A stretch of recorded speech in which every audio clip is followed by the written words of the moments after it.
Dans cette vidéo, on va parler de quelque chose super important, c'est le management du risque. Malheureusement, je vois beaucoup de gens qui vont trader en fait avec la totalité de leur portefeuille. Admettons qu'ils voient une belle opportunité se présenter, notamment Facebook qui est intéressant aujourd'hui, bam, ils vont mettre la totalité, ils vont acheter autant de positions que possible. Ils vont avoir un stop loss bien plus bas, peut-être à 5-6% en dessous. Et malheureusement, leur trade est négative. Et bam, tout d'un coup, ils ont déjà perdu 6% de la valeur de leur portefeuille. Donc moralité de l'histoire, c'est que quand tu débutes, en fait, il ne faut pas engager la totalité de ton portefeuille, seulement une partie pour maximum perdre 1 voire 2% de la totalité de ton portefeuille à chaque fois que tu vas faire un trade. Je te le répète, tu devrais perdre maximum 1 à 2% de la totalité de ton portefeuille quand tu fais des trades. Donc aujourd'hui, on va résoudre ce problème. Je vais te donner en fait un calculateur de risque, un document tout simple ici que tu vas pouvoir d'ailleurs télécharger en dessous de la description dans la vidéo. Et tu auras juste en fait à rentrer quelques chiffres et la formule va calculer automatiquement le nombre d'unités que tu peux te permettre d'acheter pour chacun des trades avec un risque maximum par exemple de 1% voire même 2%. Mais avant de te le donner, en fait, je vais te faire une petite leçon, ce qui est assez intéressant d'ailleurs. C'est que en fait, quand tu vois sur la colonne de gauche ici, ça c'est le pourcentage de perte de ton capital, notamment tu vas perdre 10%, 20%, 30% jusqu'à 100% éventuellement. Et le plus intéressant à voir sur la droite, c'est le pourcentage de gain pour récupérer ton capital. Au cas où tu aies perdu 10%, il te faudra 11,11% de gain pour revenir en fait à 0. Tu as perdu 10% et tu vas faire, admettons, un gain de 11,11%. Et là, hop, tu auras simplement remis les pendules à 0. Et par contre, là où ça commence à devenir vraiment effrayant, c'est quand on descend, notamment par exemple à 50%, tu as perdu 50% de ton capital.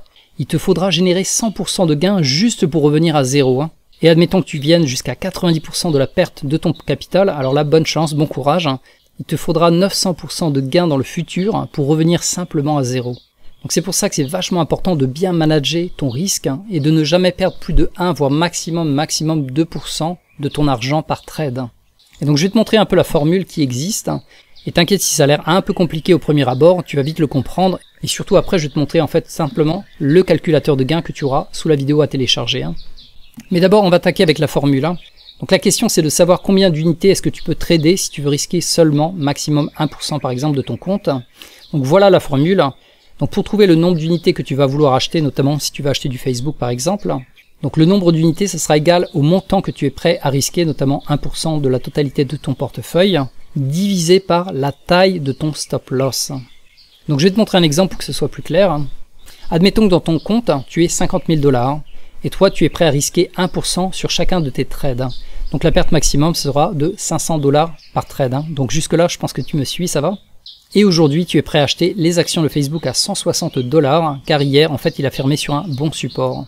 Et tu as décidé de placer ton stop loss à 152,69 $. Donc combien d'actions est-ce que tu peux acheter de Facebook? On va utiliser la formule en question. Donc le nombre d'unités que je vais acheter avec Facebook est égal à la perte maximale que je m'accorde, notamment 1% de mon capital, divisé par le stop loss, est égal à 68,4 actions de Facebook que je peux acheter. Donc ça signifie en gros que tu peux acheter 68,4 actions de Facebook avec un stop loss qui soit environ 7,31 $ en dessous. Et si malheureusement ton trade était perdant, tu aurais perdu au maximum 500 $, soit 1% de la totalité de ton compte.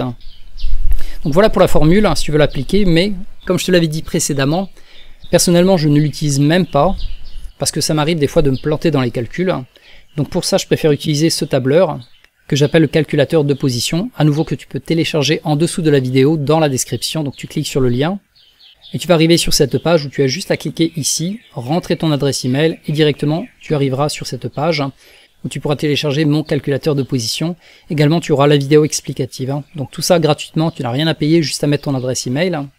Comme je te l'avais montré, la formule tout à l'heure, elle est simple, mais on peut toujours se planter en faisant les calculs à l'arrache des fois. Donc si tu veux pas faire d'erreur et surtout aller vite, tu vas simplement rentrer en fait les chiffres ici. Donc je vais te montrer d'abord un exemple avec 10 000 $. Donc admettons que ton capital soit 10 000 $ et ton risque maximum, tu t'accordes à perdre maximum 2% pour ce trade en question. Voilà le prix d'achat, voilà où sera positionné ton stop loss. Et automatiquement, il y a la formule qui va calculer le risque maximum, c'est-à-dire on a 10 000 $ de capital et avec un risque max de 2%, ça nous donne 200 $ maximum de perte. Et le plus intéressant, c'est surtout le nombre d'unités. En fait, ça va calculer immédiatement combien d'unités pour ce trade en question tu peux acheter, sans risquer de justement cramer ton compte. Parce que si je prends ma calculette, si tu prends le nombre d'unités par exemple ici, donc on était à 11,8, et tu le multiplies en fait par le prix d'achat. Donc on va l'acheter à 340, donc tu auras acheté 11,8 unités à 340, ça nous donne en fait un total de 4000 $. Donc tu vois, tu avais un capital de 10 000 $, mais finalement on va utiliser seulement 4000 $ au sein de ce capital. On n'aura pas tout mis. Et c'est ce que je te disais en début de vidéo, la plupart des débutants, ils vont mettre all-in, ils vont prendre tout le capital. Et malheureusement, des fois leur stop loss va être pris. Ils vont perdre 5%, 7% d'un coup sur un seul trade. Et s'ils le répètent quelques fois, ils ont cramé très très vite leur compte. Donc maintenant, je vais te montrer comment ça fonctionne. Donc d'abord, on va sélectionner et copier ces chiffres. Donc je te fais un commande C ou copier. Et on va les coller ici en fait, commande V. Et maintenant, on va changer les chiffres. Donc le capital, on avait dit qu'on avait 50 000 par exemple. Donc admettons que tu vois là, tu as 50 000 $. Et ton risque maximum pour ce trade, tu veux risquer maximum 1%. Et là, comme tu le vois déjà, le risque maximum sera de 500 $. Automatiquement, ça l'a calculé. Et maintenant, voyons sur Facebook le prix d'achat, également le stop loss. Donc le prix d'achat était à 160 $. Donc je viens le remplacer ici, 160. Et pour le stop loss, on était à 152,69 $.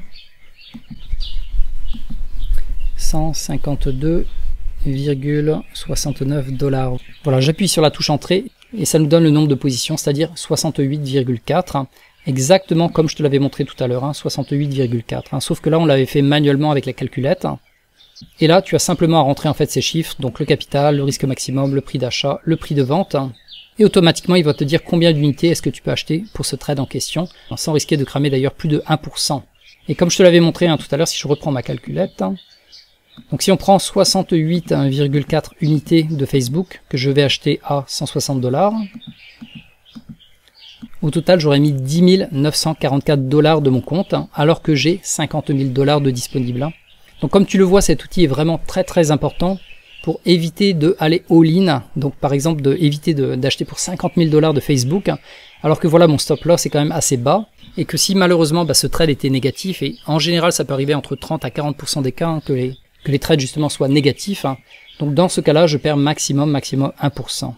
Et au contraire, si ce trade est positif, on va le voir d'ailleurs, donc j'achète ici, et voilà, je vise en fait ici le dernier sommet, ou plutôt on va dire la résistance, 7,45% pour ce trade en question. Donc personnellement, je l'utilise presque tous les jours, à chaque fois que je vais ouvrir un trade. En fait, je me prends pas la tête, je mets ma formule, voilà, je vois le capital que j'ai, le risque maximum que je m'accorde, notamment 1 à 2% en général, c'est maximum. Et ensuite, je vais simplement mettre le prix d'achat ici, où est-ce que je vais mettre mon stop loss, et automatiquement, ça va me calculer le nombre de positions. Et ensuite, j'ai juste à passer mon ordre, avec je vais acheter tant de positions à tel prix, et mon stop loss sera ici. Donc voilà, n'hésite pas à télécharger mon calculateur de position que tu vas retrouver dans la description sous la vidéo, et je te retrouve très prochainement pour une autre vidéo tutoriel.